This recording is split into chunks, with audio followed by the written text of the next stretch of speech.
इसके क्वेश्चंस हैं, ये माइनर क्वेश्चंस हैं, उनका ये इंट्रोडक्शन बन गया और ये मेजर क्वेश्चन है उसके ये पॉइंट्स बने थे और उसके ऊपर ये 2 मिनट की। अभी एग्जांपल के तौर पे हम जिस प्रेफरेंस टाइप क्वेश्चंस में जो रीजंस होती हैं आपके यस या नो करने की, वो चीजों में नहीं होती बल्कि आपकी पर्सनालिटी में होती है। ये एक बड़ा क्लू है, ये कैम्ब्रिज का एक्चुअल स्टैंडर्ड है कि प्रेफरेंस टाइप क्वेश्चंस को आप अपनी पर्सनालिटी से अप्लाई करें। मैं स्क्रीन पे इंट्रोडक्टरी टाइप क्वेश्चंस की पूरी लिस्ट रन कर रहा हूं। इंट्रोडक्टरी क्वेश्चंस के मॉडल रिस्पॉन्सेज आपके साथ शेयर करता हूं।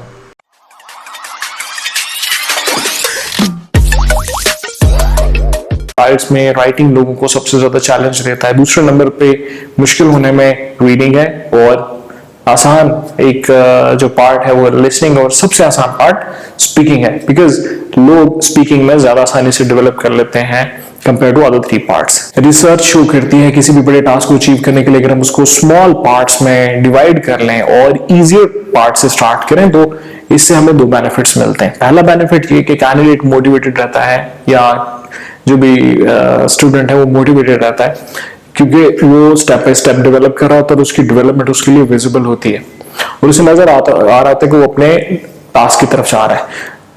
इसको अगर कंपेयर करें आप, अगर वो एक डिफिकल्ट पार्ट से स्टार्ट कर ले जिसमें वो बहुत स्ट्रगल कर रहा हो लेकिन वो आसानी से डेवलप ना कर पा रहा तो वो मोटिवेशन लूज कर देता है। इसलिए आइल्स को जब भी स्टार्ट करना है कैंडिडेट्स में, मेरा एक्सपीरियंस ये कहता है कि उनको स्पीकिंग से स्टार्ट करना चाहिए, because they develop and they see the development and they get motivated, encouragement मिलती है उनको। बेनिफिट कैंडिडेट को स्पीकिंग से स्टार्ट करने से होता है वो ये है कि कैंडिडेट शुरू में इतना ज्यादा जो स्किल उसमें नहीं है, जैसे इंग्लिश लैंग्वेज की प्रैक्टिस उसकी इतनी एक्सटेंसिव शुरू में नहीं होती, लेकिन स्पीकिंग को डेवलप करते करते उसकी नई वोकैबुलरी, नया एक्सप्रेशन का उसका फर्दर एक्सपीरियंस हो जाता है और ये जो उसकी एबिलिटी बढ़ गई है ये उसको फिर डिफिकल्ट टास्क जैसे लिसनिंग है, रीडिंग है और राइटिंग है उनको अचीव करने में वैसे भी आसानी कर देता है बिकॉज उसकी एबिलिटी बढ़ चुकी होती है। सो कैंडिडेट्स को आइल्स प्रिपरेशन लिसनिंग से स्टार्ट करना चाहिए। आइल्स 3 चीजों का टेस्ट है, English language ability, format understanding और आर्गुमेंटेटिव नॉलेज। इंग्लिश लैंग्वेज के अंडरस्टैंडिंग के लिए यू हैव टू इंश्योर कि ग्रामर बेसिक आपके पास क्लियर हो और अगर कहीं पे आपसे गलती ग्रामर में हो जाती है आपको खुद उसको सही करना आता हो। लाइक ऐसा तब होता है जब आपको ग्रामर तो क्लियर है लेकिन आपकी प्रैक्टिस कम है, तो आप ज्यादा प्रैक्टिस करके ग्रामर के यूजेज में फ्लुएंसी लेके आ सकते हैं। लेकिन अगर आपको ये पता ही नहीं है कि जो गलती हो गई है उसको सही कैसे करना है ग्रामर की गलती को, तो फिर आइल्स की प्रैक्टिस करने से बेहतर है कि पहले आप ग्रामर की एक रिवीजन कर लें। ग्रामर की रिवीजन की हमारी अलग से एक सीरीज है, वो आप यूट्यूब पे जाके देख सकते हैं, उसका लिंक यहाँ पे नीचे शो हो रहा है आपके पास। अगर आप ग्रामर की रिवीजन करना चाहते हैं तो उस पर पहले कर लीजिए, और अगर आप ग्रामर में प्रोफिशिएंट हैं और सिर्फ उसको वेरीफाई करना चाहते हैं कि आपको कोई कंफ्यूजन तो नहीं है, तो तब भी आप इस सीरीज को तेजी से एक दफा एग्जॉस्ट कर लीजिए। ओके, वापस आते हैं स्पीकिंग की तरफ। आइल्स के किसी भी पार्ट को स्टार्ट करने से पहले आप उसके फॉर्मेट को अच्छे से समझ लीजिए ताकि एग्जामिनेशन की, ताकि टेस्ट की रिक्वायरमेंट आपको पता हो और आपको पता हो कि आपने किस गोल को अचीव करना है और किस डायरेक्शन में मूव करना है। आइल्स का स्पीकिंग पार्ट एक इंटरव्यू है जो कि 12 से 14 मिनट तक रहता है और इसके 3 पार्ट्स हैं। जो आइल्स की स्पीकिंग का पार्ट 1 है, अभी हमारा प्रोग्रेस करने का भी ये होगा कि हम तीनों पार्ट्स में छोटे छोटे हिस्से कर लेंगे और एक ही चीज को बहुत दफा करके उसको मास्टर करेंगे पहले, फिर दूसरी चीज में जाएंगे। लाइक आइल्स में स्पीकिंग भी हम पूरा इकट्ठा नहीं करेंगे, आइल्स में स्पीकिंग के छोटे पार्ट्स करेंगे और उसमें किसी एक पार्ट को लेके एक्सटेंसिवली प्रैक्टिस करके उसमें एक्सपर्टीज हासिल करने के बाद फिर दूसरे पार्ट, फिर तीसरे पे चौथे, इस तरह से आइल्स की स्पीकिंग को पैक करेंगे, फिर लिसनिंग की तरफ स्टार्ट करें, फिर हम लिसनिंग को स्टार्ट करेंगे, उसमें भी स्मॉल पार्ट्स में इसको मास्टर करने की कोशिश करेंगे। आइल्स के लिसनिंग के पार्ट 1 में 3 तरह के क्वेश्चंस होते हैं। पहले टाइप के क्वेश्चन स्पीकिंग पार्ट 1 में है इंट्रोडक्टरी क्वेश्चंस, दूसरे हैं प्रेफरेंस टाइप क्वेश्चंस, तीसरे हैं पब्लिक प्रैक्टिस क्वेश्चंस। हम इन तीनों को 1 by 1 करेंगे। पहले टाइप के क्वेश्चंस इंट्रोडक्टरी टाइप क्वेश्चंस हैं, इनके ऊपर आपको मार्क नहीं किया जाता, बट आप कैंडिडेट के तौर पे एग्जामिनर के ऊपर अपना इंप्रेशन बिल्ड करते हैं, क्योंकि एग्जामिनर उसी एग्जामिनेशन रूम में ही आपके मार्क्स लगा देता है अपने हाथ से उसी दिन। So it is very important कि आप जो एग्जामिनर उसको प्रॉपरली इम्प्रेस करें, हर अपॉर्चुनिटी को एम्प्लॉय करें एग्जामिनर को इम्प्रेस करने के लिए। इसलिए इंट्रोडक्टरी टाइप क्वेश्चंस, चूंकि ये पहले से प्रिडिक्टेबल हैं, ये पहले से ही वेल फॉर्म्ड है, इंटरनेट पे अवेलेबल हैं, मैं स्क्रीन पे इंट्रोडक्टरी टाइप क्वेश्चंस की पूरी लिस्ट रन कर रहा हूं। इनको आई सजेस्ट लिख लीजिए अपने पास, और लिखने के बाद आप इनके वेल फॉर्म्ड आंसर्स प्रिपेयर कीजिए, बड़े अच्छे से प्लान आंसर्स इनके लिए प्रिपेयर कीजिए। अभी मैं कुछ इंट्रोडक्टरी क्वेश्चंस के मॉडल रिस्पॉन्सेज आपके साथ शेयर करता हूँ। What's your full name? My name is Muhammad Nawaz. What should I call you? Please call me Nawaz. Do you work or study? I work as an owner-operator of my construction company, and I really enjoy this work. Do you like your work? Yes, a lot, because my work offers me a great scope of creativity. I have to make plans, the marketing strategies, and that is my passion, so I love my work. Where are you from? I live in the federal capital, Islamabad, which is a wonderful city because of its beauty and modern infrastructure. What do you like about this area? The best virtue of my neighborhood is its accessibility, because if we have to reach any part of the city, my neighborhood lies in the center of the city and it is well connected. And secondly, as my neighborhood is on a plateau, so all the major iconic buildings of the city and the beautiful green hills around the city are easily visible from any rooftop in this neighborhood. इस तरह से आप भी अपने personality, अपने circumstances के ऊपर base करते हुए अपने लिए मॉडल आंसर्स को प्रिपेयर कीजिए राइटिंग में, उनको एनरिच कीजिए और उनको फिर स्पीकिंग में प्रिपेयर कर लीजिए टेस्ट के लिए। आइल्स का फर्स्ट पार्ट में, आइल्स स्पीकिंग के फर्स्ट पार्ट में इंट्रोडक्टरी क्वेश्चंस के बाद आपसे कुछ 3 से 4 क्वेश्चंस ऐसे पूछे जाते हैं जिसमें आपकी चॉइस पूछी जाती है। लाइक ऐसे क्वेश्चंस आपने देखे होंगे, मैं एग्जांपल से आपको बताता हूँ। Do you read books? Do you read books other than your syllabus? Do you play any sport? Do you watch movies in a cinema? Do you travel by train? Do you like to write letters? Do you buy jewelry? Do you gift flowers to others? Do you like to buy flower? Do you like to buy gifts for others? ऐसे सारे questions के reply आप चाहे yes में करें चाहे no में करें, दोनों वैलिड आंसर्स हैं। जाहिर है कुछ लोग इन क्वेश्चंस को yes में आंसर करेंगे, कुछ लोग no में आंसर करेंगे, बट अब हमें रीजन बताने के हमारे आंसर्स ऐसे क्यों हैं, और मैं आपको समझाने, मैं आपकी अंडरस्टैंडिंग के लिए बताना चाहता हूं कि अगर कोई पर्सन ये कहता है कि वो ट्रेन से ट्रैवल करना पसंद करता है और दूसरा कहता है कि ट्रेन से ट्रैवल करना पसंद नहीं करता, दोनों के पास रीजंस होंगे। लाइक तो जो ट्रेन से ट्रैवल करना पसंद करता है वो ये कहेगा ये इकोनॉमिकल है, ऑर्गेनाइज्ड है और ये ज़्यादा प्रिडिक्टेबल है, ये इससे सरप्राइजेस नहीं होते, हमें रोड क्लोजर नहीं मिलते, हम ट्रैफिक से बच जाते हैं। जो नहीं सफ़र करता ट्रेन से वो कहेगा ये मेसी होता है और इसमें आप लोगों को फेस करते हैं, इसमें आपको लोगों से डील करना पड़ता है। सो दोनों सूत्रों में ट्रेन तो वही है और एनवायरनमेंट भी वही है, लोग इसलिए उसको डिफरेंट वे में देखते हैं कि उनकी अपनी पर्सनालिटीज डिफरेंट है। प्रेफरेंस टाइप क्वेश्चंस में जो रीजंस होती हैं आपकी यस या नो करने की, वो चीजों में नहीं होती बल्कि आपकी पर्सनालिटी में होती है। ये एक बड़ा क्लू है, ये कैम्ब्रिज का एक्चुअल स्टैंडर्ड है कि प्रेफरेंस टाइप क्वेश्चंस को आप अपनी पर्सनालिटी से अप्लाई करें। सो मैं आपको कुछ एग्जांपल्स देता हूं कि हम प्रेफरेंस टाइप क्वेश्चंस को कैसे एग्जैक्टली कैम्ब्रिज स्टैंडर्ड पे रिस्पॉन्ड कर सकते हैं। For example, if they ask me do you like to travel by train, I would say no because I am quite casual and lazy, and traveling by train requires a lot of formalities like taking care of the schedules and reaching there on time and then securing the tickets beforehand. So I rather than prefer to go by my own transport where I have proper control and I don't have to manage things like that in a formal way. ये एक perfect answer हो सकता है preference type के इस ऐसे questions का. एक और मैं आपको एग्जांपल देता हूँ.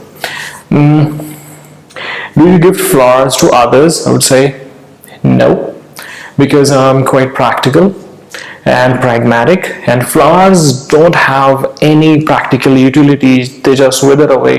So I prefer things of utility over flowers when I have to gift things to someone.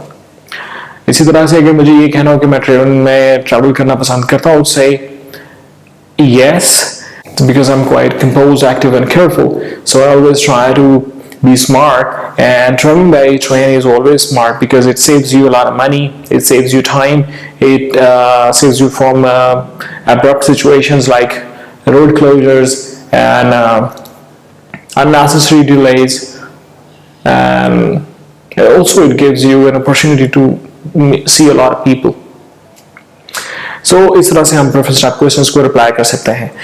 तीसरी तरह के क्वेश्चंस जो कि स्पीकिंग के पार्ट 1 में आते हैं उनको कहते हैं पब्लिक प्रैक्टिस क्वेश्चंस, और ऐसे क्वेश्चंस में हमें आमतौर पर रिस्पॉन्ड करना पड़ता है हमारी सोसाइटी या हमारी कंट्री में लोगों का कोई पर्टिकुलर बिहेवियर क्यों है. एग्जांपल ऐसे क्वेश्चंस की ऐसी हैं जैसे do people wear bright colours in your country, do people spend a lot of money on clothing in your country, do people buy jewelry in your country, do people like to travel by public transport, is public transport popular in your country. So ऐसे questions को reply करते हुए मैं again 3 parts में clear answer and reason. जो reason हमें देनी है उसमें पहले हमें एक कोई टर्मिनोलॉजी यूज करनी है जो कि पूरी सोसाइटी पे इम्पैक्ट करे, लाइक शॉर्ट आंसर, टर्मिनोलॉजी और आपकी रीजंस. जैसे do people wear bright colours in your country, I would say no.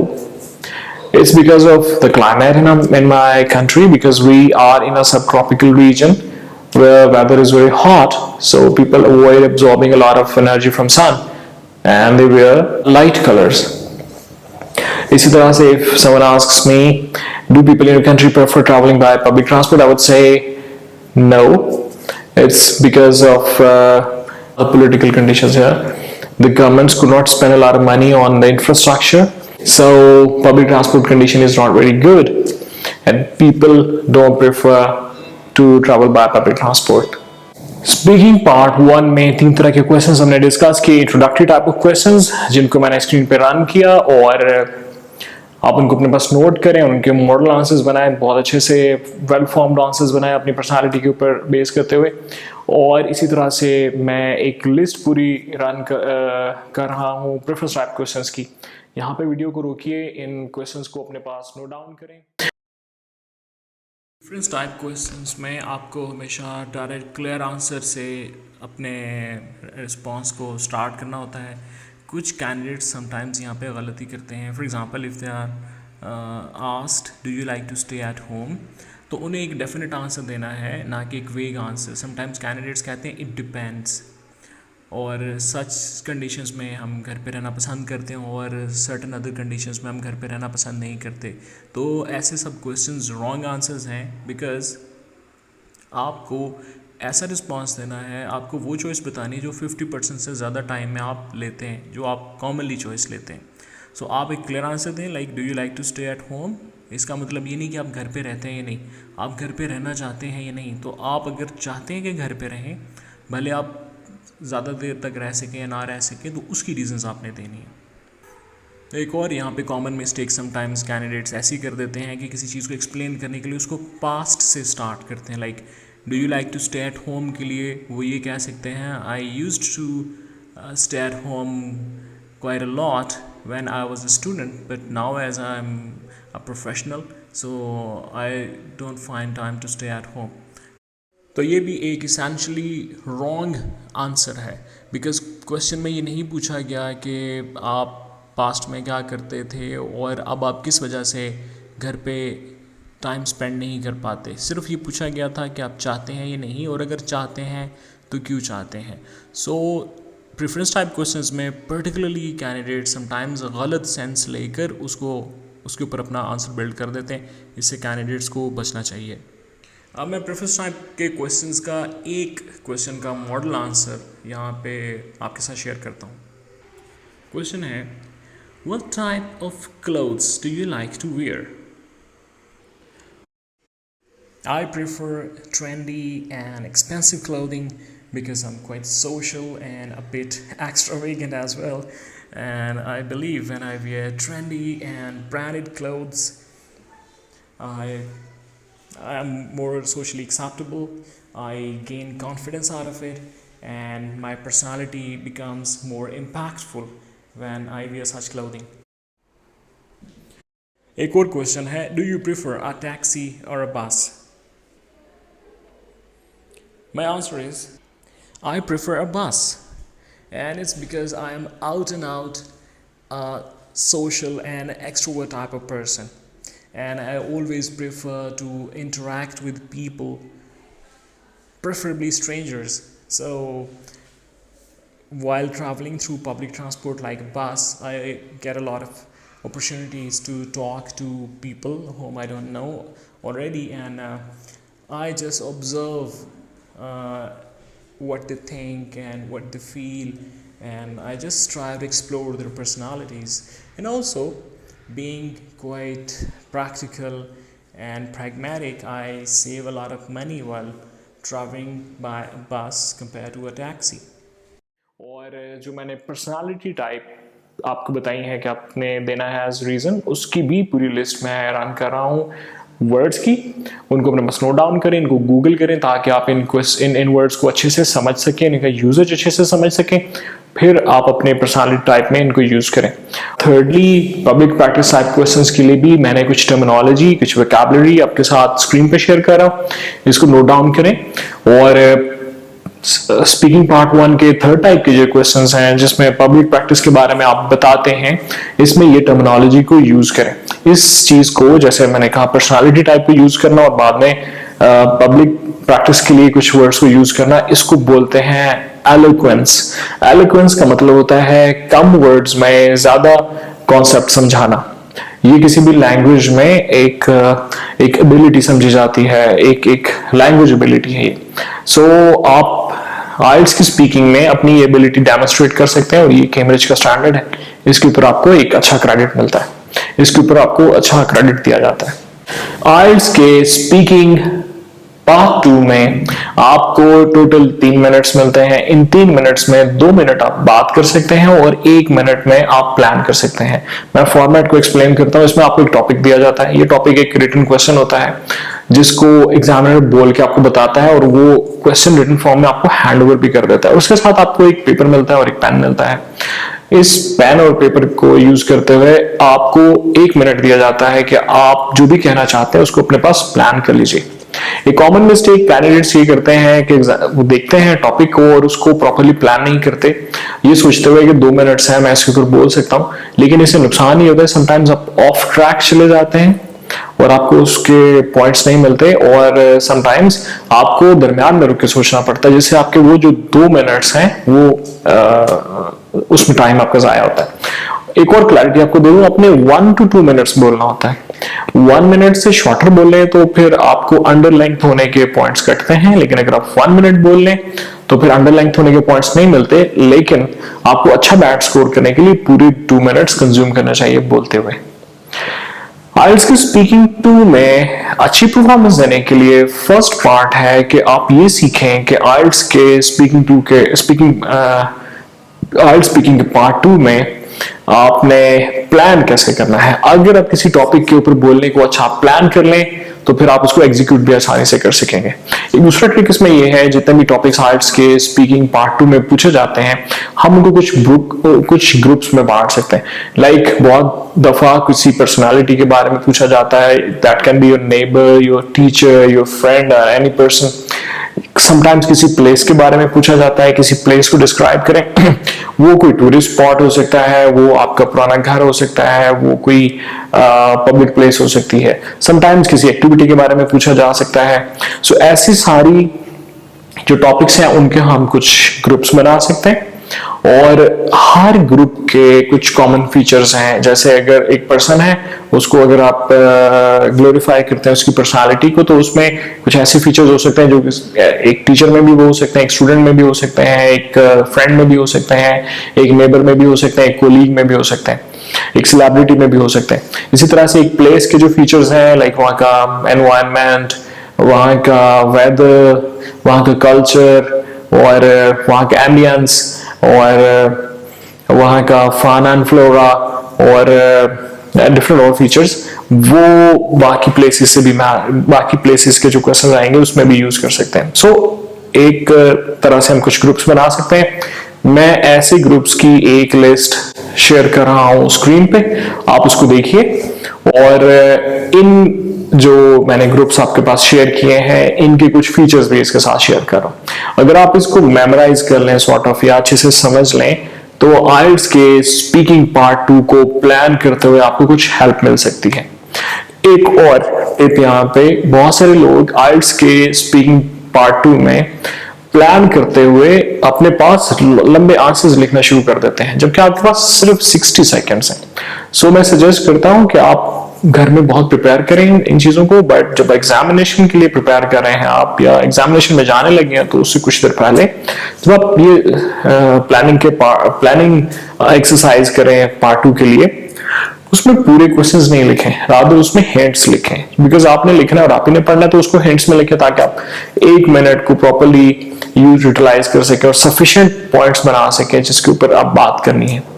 सो पहला आपको जो प्रोसेस रन करना चाहिए आइल्ट्स स्पीकिंग पार्ट 2 को प्रिपेयर करने के लिए, वो ये होना चाहिए कि मैं एक लिस्ट ऑफ टॉपिक्स यहाँ पे रन कर रहा हूँ स्क्रीन के ऊपर, इनको अपने पास नोट डाउन कर लीजिए। नोट डाउन करने के बाद आप 1 मिनट में, लाइक 60 सेकेंड्स में, आप इनके ऊपर हिंट्स लिखें जिसके ऊपर आपने 2 मिनट्स बोलना है। और एक और चीज भी इंपॉर्टेंट है, क्वेश्चन को उसकी ट्रू सेंस में समझना बड़ा इंपॉर्टेंट है। वेदर आप स्पीकिंग के पार्ट 1 में किसी क्वेश्चन को रिस्पॉन्ड कर रहे हैं, पार्ट 2 में या पार्ट 3 में, अगर आपने किसी क्वेश्चन की सेंस रॉन्ग डायरेक्शन में समझ ली, तो फिर आप बोले भले अच्छा, लेकिन वो चूंकि ऑफ ट्रैक होगा, इसलिए आपको पॉइंट्स कटेंगे वहां पे। सो आइल्ट्स की स्पीकिंग पार्ट 2 की प्रैक्टिस करने में सबसे पहली चीज ये है, जो टॉपिक्स लिए जा रहे हैं इनके लिए आप अपने हिंट्स बनाएं, और इस वीडियो को कुछ देर के लिए रोक दीजिए और हिंट्स बनाने की प्रैक्टिस कीजिए। यहाँ पे अगर आप अच्छी प्लानिंग कर लेते हैं तो हमें मूव करना है फिर उस प्लान को डिलीवर करने पे, उस प्लान के ऊपर बात करने को। आइल्ट्स की स्पीकिंग पार्ट 2 के प्रिपरेशन में सेकंड स्टेप है, जब आप प्लान करने में अच्छे हो गए हैं तो अब आपने उसको बोलना स्टार्ट करना है। तो बोलने के लिए आपको क्या करना चाहिए, आप पहले टॉपिक का इंट्रोडक्शन प्लान करें। आपका जो क्वेश्चंस दिए जाते हैं, जो गाइड होता है आपके सामने कि आपने इन टॉपिक्स पे बोलना है, उसमें पहले 2-3 जो क्वेश्चंस होते हैं दे आर माइनर क्वेश्चंस। आप कोशिश करें कि उनके ऊपर एक ही अच्छा सा एक बड़ा सा सेंटेंस बनाए, एक कॉम्प्लेक्स सा सेंटेंस बनाए, और उसके बाद जो why do you like this thing, why do you remember this thing वाला जो लास्ट क्वेश्चन होता है, जो मेजर क्वेश्चन होता है, उसके जो पॉइंट्स आपने बनाए हैं, फिर आप उनको 1 बाय 1 पिकअप करना शुरू करें। मैं यहाँ पे एग्जांपल्स दूंगा कुछ टॉपिक और उसके साथ उसके क्वेश्चंस, उनमें से जो माइनर क्वेश्चंस हैं उनके कुछ मॉडल आंसर्स, उसके कुछ लाइक मॉडल इंट्रोडक्शंस। और इस तरह से अगर हम कोई मॉडल इंट्रोडक्शंस उनके बोल देते हैं, सो उससे आप वो सारी रिक्वायरमेंट्स पूरी कर देते हैं जो माइनर क्वेश्चंस की, और आपके पास पूरे 2 मिनट्स बचते हैं आपके की पॉइंट्स को डिस्कस करने के लिए जो आपने उनके मेजर क्वेश्चन के लिए बनाए। तो इस तरह से आपने जो की पॉइंट्स बनाए हैं उसके ऊपर 2 मिनट्स तक बात कीजिए। और इस वीडियो में अब मैं आपके साथ शेयर कर रहा हूं एक मॉडल रिस्पांस जो पूरी 2 मिनट की डिस्कशन है किसी एक टॉपिक के ऊपर। सो ये मैं पूरी प्रैक्टिस शेयर करूंगा कि ये टॉपिक है और ये उसके क्वेश्चंस हैं, ये माइनर क्वेश्चंस हैं, उनका ये इंट्रोडक्शन बन गया, और ये मेजर क्वेश्चन है उसके ये पॉइंट्स बने थे, और उसके ऊपर ये 2 मिनट की। अभी एग्जांपल के तौर पे हम जिस टॉपिक को पार्ट 2 के मेन टॉपिक के तौर पे डिस्कस करेंगे, वो टॉपिक मैं अभी आपको स्क्रीन पे शो कर रहा हूँ, और टॉपिक है describe a time when you visited a friend और family at their work place. और इसके लिए हमें उन्होंने गाइडिंग क्वेश्चंस भी दिए हैं कि हमें किस डायरेक्शन में इसके ऊपर बात करनी है, और ये क्वेश्चन के ऊपर आपको दिए जाते हैं। इसमें पहले 2 से 3 क्वेश्चन जो होते हैं वो माइनर क्वेश्चन होते हैं, उसके बाद एक मेजर क्वेश्चन आता है। बहुत कम ऐसा होता है कि 2 मेजर क्वेश्चन आए। सो इसमें माइनर क्वेश्चन हैं, who you visited, where the person worked and why you visited this persons work place. इन 3 क्वेश्चन को माइनर क्वेश्चन समझेंगे बिकॉज आप इनमें ज़्यादा डिटेल्स नहीं दे सकते।